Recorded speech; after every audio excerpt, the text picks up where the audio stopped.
বিগত বেশ কিছুদিন ধরে একটা জিনিস লক্ষ্য করছি,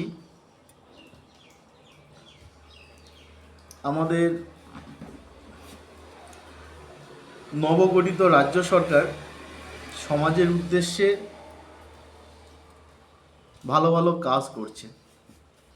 এর মধ্যে একটা অন্যতম কাজ লক্ষ্মীর ভাণ্ডারকে ট্রান্সফার করা অন্নপূর্ণা ভাণ্ডারে। আজ একটু খেয়াল করে দেখবেন, এই অন্নপূর্ণা ভাণ্ডার পাওয়ার জন্যে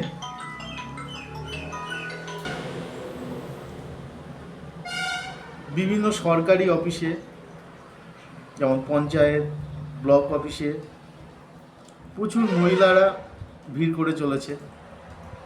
একটা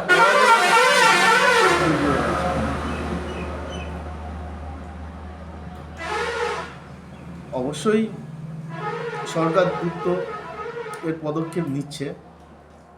এর পাশাপাশি সরকারের উদ্দেশ্যে একটা বার্তা দিতে চাই সমাজকর্মী হিসাবে।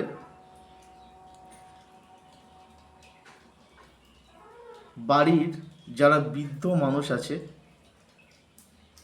যারা বয়স্ক ভাতা পাওয়ার যোগ্য, এদের দিকটা একটু আগে দেখুন।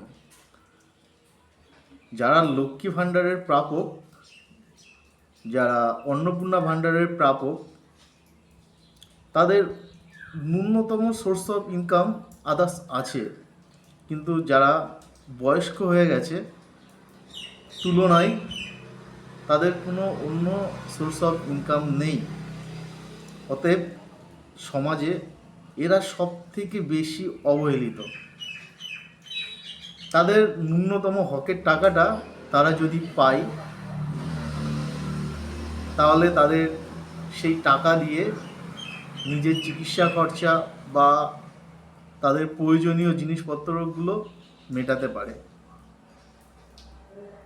তো আমার সরকারের কাছে এটাই রিকোয়েস্ট,